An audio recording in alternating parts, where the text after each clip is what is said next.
Hello दोस्तों, आज हम लक्ष्य बुक की दूसरी क्लास शुरू कर रहे हैं।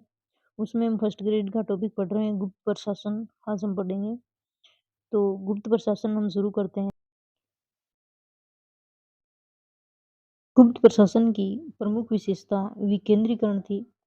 गुप्त वंश का विशाल साम्राज्य सामंतीय व्यवस्था से में विभक्त था। सामंतीय व्यवस्था क्या होती है कि एक नंबर पे होता है राजा, जो राष्ट्र का शासक होता है। राजा वो अपने अपने काम किसमें बांट के रखता है, सामंतों में बांट के रखता है, जो प्रांतों में दासों से काम करवाते हैं और राजा को कर वगैरह लाकर देते हैं। तो वो सामंती प्रणाली थी। ये गुप्त सम्राट की पूर्ण अधीनता में राज्य के विभिन्न भागों में शासन करते। गुप्त शासन पूर्णतः राजतंत्र पद्धति पर आधारित था। राजतंत्र का मतलब ये हो गया कि जो राजा था उसकी संतान ही आगे जाके क्या बनती थी, राजा बनती थी। तो राजतंत्र पद्धति पर आधारित थी। यहाँ पे सामंतीय व्यवस्था थी। राजा इनके द्वारा काम करवाता था। इनको अलग अलग प्रांतों में शासक बना दिया जाता था। इस पैराग्राफ में हमारे सामने दो बातें आती है कि एक तो सत्ता विकेंद्रीकृत थी और दूसरी हम बात करें कि यहाँ पे सामंती व्यवस्था थी। इन भागों में ये सामंत शासन करते थे, राजा के अधीन रहकर, और पूर्णतः राजतंत्र पद्धति थी यहाँ पे। आगे हम पढ़ें तो केंद्रीय प्रशासन। राजा प्रशासन का सर्वोच्च अधिकारी राजा होता था। वह कार्यपालिका, न्यायपालिका, सैनिक मामलों का प्रधान था, लेकिन उसे कानून बनाने का अधिकार नहीं था। यानी ये तथ्य है कि जो राजा था वो सर्वोच्च अधिकारी जरूर होता था, लेकिन वो न्यायपालिका और सैनिक मामलों का प्रधान था। कानून बनाने का अधिकार उसको नहीं था, क्योंकि अलग अलग अधिकारी थे इसमें। सम्राट का पद वंशानुगत था, तभी तो राजतंत्र था। अगर सम्राट का जो पद होता है वो वंशानुगत हो, उसी को राजतंत्र पद्धति कहते हैं। ज्येष्ठ पुत्र को पूर्ण योग्यता के आधार पर ही युवराज घोषित किया जाता था। अन्य राजपुत्रों को प्रांतों का शासन अधीनस्थ गवर्नर नियुक्त किया जाता था। अल्पायु पुत्रों की संरक्षिका के रूप में स्त्रियां भी कार्य करती थी, जैसे कुमार देवी और प्रभावती गुप्ता ने किया था। प्रभावती गुप्त की अपन बात करें तो प्रभावती गुप्ता जो थी वो चंद्रगुप्त द्वितीय की पुत्री थी। चंद्रगुप्त द्वितीय की पुत्री थी और इनकी शादी हुई थी वाकाटक नरेश था रुद्रसेन द्वितीय, जिसकी अल्प शासन के बाद में ही मृत्यु हो गई थी। तो उनके दो पुत्र थे, एक तो था दिवाकर सेन और दूसरा था दामोदर सेन। इसमें से दामोदर सेन आगे जाके शासक बनता है और ये अल्पायु में यानी 13 वर्ष तक अपने पुत्रों की संरक्षिका बन के इन्होंने शासन किया था, प्रभावती गुप्ता ने। और इनका एक अभिलेख भी मिलता है, पूना ताम्रपत्र अभिलेख। हम बात करें कुमार देवी की, तो जो कुमार देवी है वो लिच्छवी वंश की राजकुमारी थी, जो जिसने चंद्रगुप्त प्रथम से शादी की थी। चंद्रगुप्त प्रथम ने जो इनके नाम, कुमार देवी संसार की प्रथम रानी थी जिसके नाम के सिक्के चले थे। ये लिच्छवी वंश की राजकुमारी थी, इसीलिए समुद्रगुप्त को लिच्छवी दोहित्र कहते हैं, यानी लिच्छवियों का दोहिता कहते हैं। बात करें आगे मंत्री परिषद की। राजकार्य में सम्राट की सहायता के लिए मंत्री अमात्य होते थे। मंत्री परिषद के पद भी वंशानुगत होते थे, यानी राजा का पद तो वंशानुगत होता ही था। मंत्री परिषद के यानी मंत्रियों के और अमात्य के पद भी क्या होते थे, वंशानुगत होते थे। मंत्री परिषद एक अस्पष्ट इकाई प्रतीत होती है। मंत्री विभाग पदों में से जाने जाते थे, जैसे मंत्री, अमात्य या फिर सचिव। केंद्रीय शासन के विविध भागों को अधिकरण कहते थे। सेना का कार्यालय बलाधिकृत, यानी सेना को क्या कहते हैं, हम फोर्स कहते हैं। सेना को क्या कहते हैं, फोर्सेस कहते हैं। और बलाधिकरण में भी क्या आया है, बल प्लस अधिकरण, यानी बल फोर्स। तो सेना का कार्यालय क्या कहलाता था, बलाधिकरण कहलाता था। वैसे भी सेना के पास में ही होता है बल। तो गुप्त साम्राज्य के सबसे बड़े अधिकारी कुमारामात्य होते थे। उन्हें राजा अपने ही प्रांतों में नियुक्त करता था। सबसे बड़ा अधिकारी कौन, कुमारामात्य।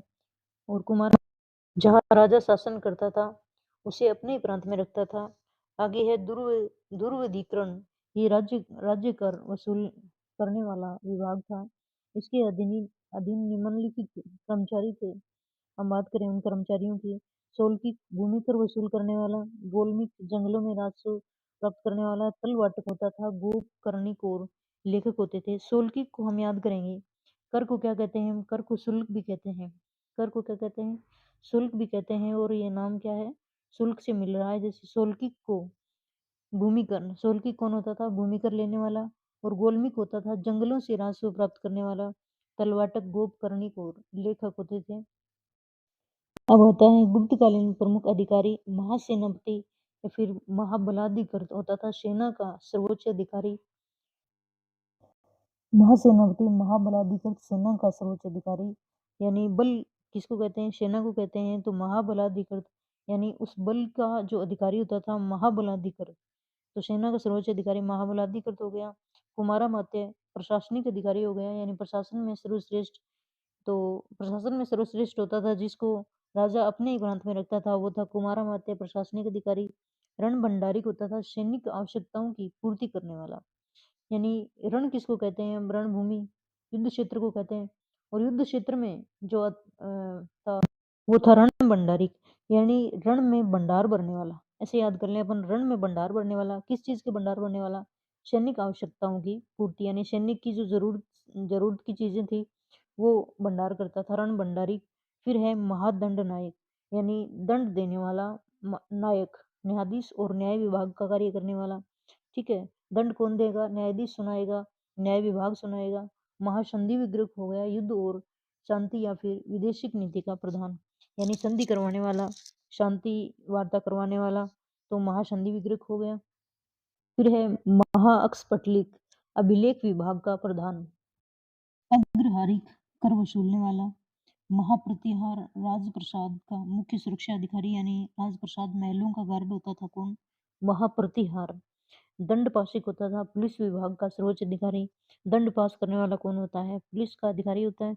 विनय स्थिति स्थापक, यानी धर्म संबंधी मामलों का प्रधान, जो सार्वजनिक मंदिरों का प्रबंध करता था। विनय स्थिति स्थापक का मतलब मंदिरों में क्या होती है, विनय स्थिति होती है, यानी विनम्र लोग होते हैं मंदिरों में। जो पुजारी होते हैं वो क्या होते हैं, विनय स्थिति होती है उनकी। तो धर्म संबंधी मामलों में मंदिरों का प्रबंध करने वाला। महापीलुपति ये हाथी सेना का प्रधान होता था। बटाश्वपति पैदल सेना या फिर घुड़सवारों का, जैसे इसमें अश्व दिया हुआ है, बट प्लस अश्व दिया हुआ है, तो अश्वपति कौन, घुड़सवारों का अध्यक्ष और पैदल सेना का। और टिकिन का मार्गपति या फिर सड़कों की देखरेख रखने वाला। टिकिन को हम टिफिन याद कर लेते हैं, टिकिन को क्या याद कर लेते हैं, टिकट याद कर लेते हैं टिकिन को। ठीक है, तो टिकट कहाँ पे होती है, टिकट जब हम जो मार्ग पे यात्रा करते हैं तब होती है, सड़कों पे यात्रा करते हैं तब लेनी पड़ती है। तो मार्गपति सड़कों की देखरेख रखने वाला कौन होता था, टिकिन होता था, जिसको हमने टिकट से याद कर रखा। ठीक है, फिर आगे हम बात करते हैं प्रांतीय शासन की। तो जो प्रांतीय शासन है, गुप्त साम्राज्य विभिन्न प्रशासनिक इकाइयों में विभक्त था। केंद्र शासित शासित क्षेत्र की सबसे बड़ी प्रशासनिक इकाई देश राष्ट्र कहलाती थी। राष्ट्र का प्रशासक राष्ट्रिक होता था। देश भुक्ति में बंटा हुआ था। भुक्ति का प्रधान ऊपरी भौगोलिक और भोगपति गोप्ता कहलाता था। राज परिवार के लोगों को ही राष्ट्रिक भौगोलिक नियुक्त किया जाता था। भुक्ति से छोटी इकाई विषय थी, जिसका शासक विषयपति था। यह जिले के समान थी। भुक्ति से छोटी इकाई विषयपति था उसका शासक। और विषयपति के परामर्श हेतु एक समिति होती थी जिसके सदस्य विषय मित्र कहलाते थे। श्रेष्ठ धनिक सार्थवाय उद्योगपति, कुलिक शिल्प प्रतिनिधि, प्रथम कायस्थ जो लेखक श्रेणी है, और पुस्तपालक जो पुस्तपाल है वो भूमि मल्ल निर्धारक आदि समिति के सदस्य होते थे। एक नंबर पे आता है देश। देश या फिर क्या आता है, राष्ट्र आता है। राष्ट्र से नीचे आता था भुक्ति, और भुक्ति को क्या कहें, राज्य, भुक्ति राज्य। फिर राज्य से नीचे क्या आते हैं, जिले आते हैं, और जिले को गुप्त काल में कहते थे विषय, और इसका अधिकारी होता था विषयपति। फिर विषय किसकी जगह आया, जिले की जगह आया। ठीक है, जिले के नीचे क्या होती है, तहसील होती है, और तहसील को गुप्त काल में कहते थे विथि। क्या कहते थे, विथि कहते थे। और तहसील के नीचे क्या आती है, पंचायत आती है, जिसमें ग्रामों का, कई ग्रामों का समूह होता है पंचायत में, जिसको कहा था पेठ। ठीक है ना, पंचायत से हम पेठ याद कर लेंगे। और फिर क्या आते थे, पेठ के नीचे आते थे गांव, यानी लास्ट में सबसे छोटी इकाई क्या थी, गुप्त काल में गांव थी। और अभी भी गांव ही है सबसे छोटी इकाई। गांव के बाद में पंचायत आती है, पंचायत के बाद में तहसील आती है, फिर जिले, राज्य और राष्ट्र आता है। तो सबसे बड़ी इकाई गुप्तकाल में देश था या फिर राष्ट्र था। सबसे छोटी गांव, और गांवों के समूह को पेठ कहते थे, तहसील को विथि, और जिले को विषय और भुक्ति को क्या कहते थे? राज्य कहते थे। अब आगे बात करें, विषयपति की परामर्श हेतु एक समिति होती थी, यानी विषय हमने किसको कहा? राज्य को। विषय वीथियों में बंटा हुआ था। वीथी की समिति में भूस्वामियों एवं सैनिक कार्यों से संबंध व्यक्तियों को रखा गया था। आज भी हम देखते हैं कि नगर प्रशासन और स्थानीय शासन होता है, तो वैसे गुप्त काल में भी था। तो स्थानीय सुशासन में गुप्त काल में क्या-क्या आते थे? वीथी से छोटी इकाई पेट थी, यानी पेट किसकी जगह आई है? गाँव के समूह यानी पंचायत की जगह। और वीथी किसकी जगह आई है? तहसील की जगह। तो पेट अनेक ग्रामों के समूह थे, जैसे आजकल तहसील में अनेक ग्राम होते हैं, नहीं जो क्या है पंचायत में अनेक गांव होते हैं। सबसे छोटी इकाई गांव थी। गांव की व्यवस्था ग्रामपति या फिर ग्रामीण महत्तर, जैसे आजकल सरपंच करता है। ग्राम सभा के सदस्य भी होते हैं। संदेश वाहक, कर्मकार, भू सीमा निर्धारक, गडरिये, लेखक, दंडी आदि ग्राम के प्रमुख अधिकारी थे। बात करें नगर प्रशासन की, नगरपति को पूरपाल या फिर द्रांगी कहते थे। नगरों का प्रशासन नगर सभा की सहायता से करता था। नगरों को पूर भी कहा गया था। और 10 पूर जैसे गिरिनगर, गिरिनार, उज्जैनी, पाटलिपुत्र आदि गुप्त काल के प्रसिद्ध नगर थे। आगे हम बात करें कि गुप्त काल में न्याय कैसे होता था और न्याय करने वाले अधिकारी को क्या कहते थे। तो राजा सर्वोच्च न्यायाधीश था, राजा ही न्याय करता था। राजा के न्यायालय को सभा, धर्मस्थान या फिर धर्माधिकरण कहा जाता था। नारद स्मृति में गुप्त काल में 4 न्यायालय थे, जैसे 2 स्मृतियों में गुप्त काल की जानकारी मिलती है, एक तो नारद स्मृति और दूसरी है बृहस्पति स्मृति। तो नारद स्मृति में न्यायालय 4 प्रकार के थे। कौन से? कुल, श्रेणी, गण और राजकीय न्यायालय। अपराध के अनुसार कम या अधिक अर्थदंड दिया जाता था। दोष सिद्धि करने के लिए जल, अग्नि और विष परीक्षा, यानी जो अग्नि परीक्षा, जल परीक्षा और विष परीक्षा भी की जाती थी। यानी ये परीक्षाएं कठोर दंड था, इसके कारण जो अपराध भी बहुत कम होते थे। तो फिर अपन बात करें राजस्व प्रशासन की, तो राज्य की आय का प्रमुख स्रोत क्या था? भूमि कर, यानी भूमि से कर लेना ही क्या था? मुख्य स्रोत था। भूमि कर निर्धारण भूमि की माप और उपज के आधार पर होता था। अब भूमि कर लेते कैसे थे? तो या तो भूमि की माप के आधार पे कि इतनी ज़्यादा भूमि है तो उससे ज़्यादा कम कर लिया जाए, कम भूमि वाले से कम लिया जाए। और या फिर उपज के आधार पे, जैसे कम भूमि भूमि वाले के पास भी अगर उपज ज़्यादा होती है तो उससे भी कर ज़्यादा लिया जाएगा। भूमि के अनेक प्रकार थे, जैसे नाल, उपजाऊ भूमि, खिल, पड़ोती, वास्तु, रिहायशी, बृहद, अनुपजाऊ और अप्रदा, राज्य हेतु, आयहीन और हिरण्य आदि। ये कर लगते थे भूमि पे अनेक प्रकार के। तो हम आज भी देखते हैं कि गंगानगर हनुमानगढ़ का क्षेत्र है, उसको हम नाली क्षेत्र कहते हैं, क्योंकि वहाँ पे जो गंगा नदी का है वो पानी उपजाऊ भूमि है। तो यहाँ पे भी नाल उपजाऊ भूमि पे लिया जाता था। और खिल, पड़ोती और वास्तु, रिहायशी, यानी रिहायशी, हम रिहायशी इलाके को भी बोलते हैं, निवास स्थान को भी बोलते हैं। तो वास्तु देख के ही हम जो अपना है वो मकान बनाते हैं, और वास्तु देख के ही हम रिहायशी इलाका तैयार करते हैं। तो वास्तु से रिहायशी और अपृहत से अनुपजाऊ और अप्रदा से राज्य हेतु आयहीन, यानी राज्य के लिए उससे आय नहीं मिलती थी, उसको अप्रदा। भूमि कर आय का 1/6 भाग था। ऊपरी कर प्रजा के व्यक्तिगत उपयोग हेतु वस्तु स्वरूप लिए जाने वाले कर को कहते थे। क्या कहते थे? ऊपरी कर कहते थे। इसको प्रजा के व्यक्तिगत उपयोग हेतु वस्तु स्वरूप, यानी जो भी वस्तु ली जाती थी, राजा को भेंट करती थी प्रजा, उसको ऊपरी कर कहते थे, यानी ऊपर ऊपर वाला, ठीक है ना, ऊपर का कर मिलता था राजा को। फिर है इंपॉर्टेंट फैक्ट अपन देखें तो चंद्रगुप्त द्वितीय के दरबार में कालिदास और अमर सिंह जैसे विद्वान थे। जो चंद्रगुप्त जो था द्वितीय था, उसके दरबार में भी 9 रत्न थे। जैसे अकबर के दरबार में 9 रत्न थे, वैसे इसके दरबार में भी 9 रत्न थे, जिसको हम ट्रिक से देखते हैं। एक ट्रिक है जी कसाव डोग है। जी कसाव डोग है, ये ट्रिक है। जी कसाव डोग है। तो जी से घटपरक बन जाएगा, के से कालिदास, एस से क्षणप्रक और शंकु, ए से अमर सिंह, वी से वरुचि और वराहमिहिर, डी से धन्वंतरी, यानी ये 9 रत्न थे चंद्रगुप्त द्वितीय के काल में।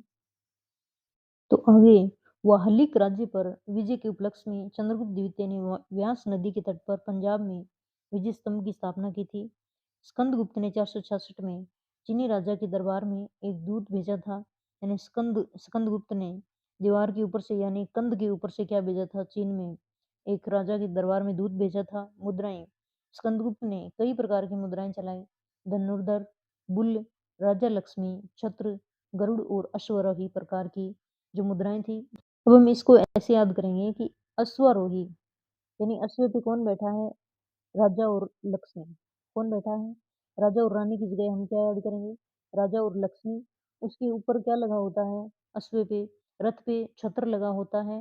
राजा ने जो है वो धनुष धार रखी है यानी धनुर्धारी, ठीक है। और बुल प्रकार के सिक्के किसके थे, स्कंदगुप्त के, यानी धनुर्धर, बुल, राजा लक्ष्मी, छत्र, गरुड़ और अश्वरोही प्रकार के सिक्के थे स्कंदगुप्त के। इत्सिंग के अनुसार नालंदा से 40 योजन पूर्व में स्थित मृग शिखावन के निकट श्रीगुप्त ने एक मंदिर बनवाया था, जिसके व्यय में 24 ग्राम दान में दिए थे। फिर बात करते हैं गुप्त संवत की। एक गुप्त संवत आती है, एक शक संवत आती है और एक आती है विक्रम संवत। गुप्त संवत शुरू की थी चंद्रगुप्त प्रथम ने 9 मार्च 319 बीस में की थी। गुप्त संवत व शक संवत के मध्य 241 वर्षों का अंतर है, क्योंकि शक संवत को कनिष्क ने 78 ईस्वी में शुरू किया था। माना जाता है कि राजा विक्रमादित्य ने 58 ईस्वी में विक्रम संवत की स्थापना की थी। हम याद करेंगे कि गुप्त संवत शुरू किसने की, चंद्रगुप्त ने। इसमें तो गुप्त आया हुआ है, चंद्रगुप्त ने गुप्त संवत शुरू की। अब हम बात करें विक्रमादित्य, तो विक्रमादित्य ने कौन सी शुरू की, विक्रम संवत। विक्रमादित्य में क्या आ गया, विक्रम संवत। फिर हम बात करते हैं शक संवत की। तो हम जब कनिष्क लिखते हैं, क्या लिखते हैं, कनिष्क लिखते हैं, तो लास्ट में क्या आता है, शक आता है। तो कनिष्क ने कौन सी संवत शुरू की, शक संवत शुरू की। हम याद करें तो 58 में सबसे छोटी संख्या किसकी, विक्रमादित्य की, यानी विक्रम संवत की। 58 58 में 20 जोड़े कितने, 78। 78 में क्या आया, शक संवत, ठीक है। और 78 78 में हमने जोड़े कितने थे, 58 में 20 जोड़े थे। और ये किस में है, 319 और 20। गुप्त संवत किस में है, 319 20 में, 78 और 58, ठीक है।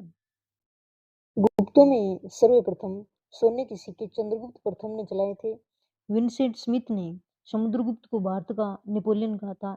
अब ये तो याद रह जाता है कि समुद्रगुप्त को भारत का नेपोलियन कहा, लेकिन किसने कहा, तो हम स्मिथ लिख के देखते हैं। स्मिथ, स्मिथ को उल्टा लिखेंगे तो क्या आएगा, थम्सी, कि ये अब नहीं रुकने वाला, यानी ये अब नहीं थमेगा, ठीक है ना।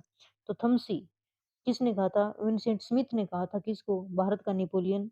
और गुरुड़ मुद्राओं में समुद्रगुप्त को 100 युद्धों का विजेता कहा जाता है। समुद्रगुप्त को विष्णु का उपासक माना जाता है, यानी वैष्णव धर्म से संबंधित माना जाता है। और विष्णु भगवान का जो वाहन होता है वो होता है गरुड़। तो सिक्के भी किसके हैं, गरुड़ प्रकार के, जो है समुद्रगुप्त के सिक्के गरुड़ प्रकार के हैं। भामह के काव्य अलंकार सूत्र में समुद्रगुप्त का नाम चंद्र प्रकाश है। समुद्रगुप्त ने अपनी दिग्विजय के उपलक्ष्य में अश्वमेघ यज्ञ किया था।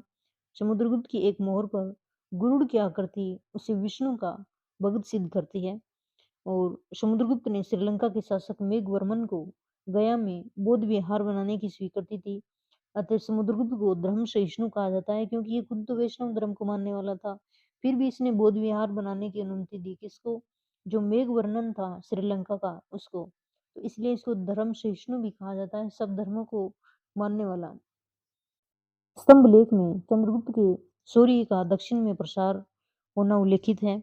चंद्रगुप्त द्वितीय कालीन समृद्धि संपदा के कारण ही गुप्त युग को स्वर्ण युग कहलाया। यानी चंद्रगुप्त द्वितीय के काल में साहित्य, विज्ञान, गणित सबका विकास हुआ, क्योंकि यहाँ पे कालिदास, रामीर, वरुचि जैसे लोग थे, ठीक है ना।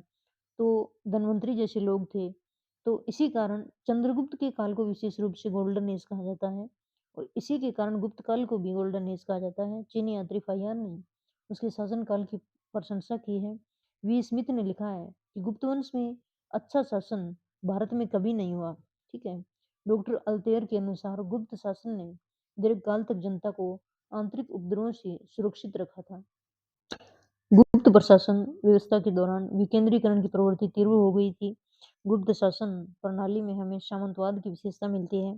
दास प्रथा का प्रचलन था। नारद ने 15 प्रकार के दासों का उल्लेख किया। प्रथम सती होने के प्रमाण 510 में भानुगुप्त के एरन अभिलेख में मिलता है और उस समय 5 प्रकार की भूमि प्रचलन में थी। अब 5 प्रकार की भूमि कौन सी थी, तो एक नंबर आती है क्षेत्र भूमि, कृषि योग्य भूमि, वास्तु भूमि, निवास योग्य। वास्तु देख के क्या बनवाते हैं, निवास बनाते हैं, तो वास्तु भूमि किसी संबंधित निवास योग्य। चारागाह है, चारी के योग्य। शील भूमि होती थी, ऐसी भूमि जो जोतने योग्य होती थी। अपृहत भूमि जो जंगली भूमि होती थी। गुप्त काल में उज्जैन, बड़ौच, प्रतिष्ठान, विदिशा, प्रयाग, पाटलिपुत्र, वैशाली, ताम्रलिप्ति, मथुरा, चत्र, कौशाम्बी आदि प्रमुख व्यापारिक नगर थे। गुप्त काल में वस्त्र उद्योग सर्वाधिक महत्वपूर्ण विकसित था। 10 अभिलेख में रेशमी वस्त्र निर्माताओं के संघ का उल्लेख मिलता है। फिर हम बात करें गुप्त काल में विदेशी व्यापार। गुप्त काल में पूर्वी तट पर स्थित बंदरगाहों जैसे ताम्रलिप्ति, घंटसाला, कंटूरा से व्यापार दक्षिणी पूर्वी एशिया के साथ, पश्चिमी तट पर स्थित बड़ौच, सोपारा, कल्याण आदि बंदरगाहों से व्यापार भूमध्य सागर, पश्चिमी एशिया के साथ संपन्न होता था। मुद्राओं की बात करें कि गुप्त काल से पूर्व की मुद्राओं पर विदेशी प्रभाव, यानी गुप्त काल में तो खुद में जो मुद्राएं शुरू हो गई थी बननी, लेकिन इससे पहले विदेशी प्रभाव था मुद्राओं पे। गुप्तकालीन मुद्राएं पूर्णतः भारतीय दिखाई देने लगी, यानी इन्होंने सिर्फ भारतीय का जो प्रभाव दिखाया। राशि, वस्त्राभूषण, पूजा पद्धति, सिंहवाहिनी देवी के चित्र गुप्त मुद्राओं की विशेषता है। गुप्त मुद्राओं पर लेख पूर्णतः वृत्ताकार लिखे हुए हैं, जो कि भारतीय शैली के ही उदाहरण है। गुप्त मुद्राओं पर गुप्त संवत, ब्राह्मी लिपि व भाषा संस्कृत मिलती है। स्वर्ण रजत मुद्राएं अधिक प्रचलित थी। स्वर्ण मुद्रा को दिनार व रजत मुद्रा को काशार्पण, यानी स्वर्ण जो सोने की थी उसको क्या कहते थे, दिनार, और रजत मुद्रा थी उसको काशार्पण कहते थे। अब प्रचलित सिक्कों की अपन बात करें तो गुरुड़ प्रकार के सिक्के हमने भी देखा था, समुद्रगुप्त के। परशु प्रकार, व्याघ्र हनन, चत्रधारी, सिंह निहंता, धनुर्धारी, अश्वमेध, वीणा वादन, पर्यंक और गजारोही प्रकार के सिक्के थे। तो आज हमने गुप्त काल की प्रशासनिक व्यवस्था पढ़ी है, जिसमें मुख्य अधिकारी कौन थे, भूमि को क्या कहते थे, भूमि कर कौन से होते थे, ठीक है ना, यहाँ की मुद्राओं के क्या क्या नाम थे, कौन से सिक्के चलाए गए थे, यहाँ पे स्थानीय प्रशासन कैसा था, नगरीय प्रशासन कैसा था, और ऐसे करके हमने ये प्रशासन पढ़ा। कल हम गुप्त काल में सांस्कृतिक विकास को पढ़ेंगे और स्थापत्य कला भी शुरू करेंगे, इसलिए आप बने रहें डेली मेरे साथ। ओके स्टूडेंट, जय हिंद।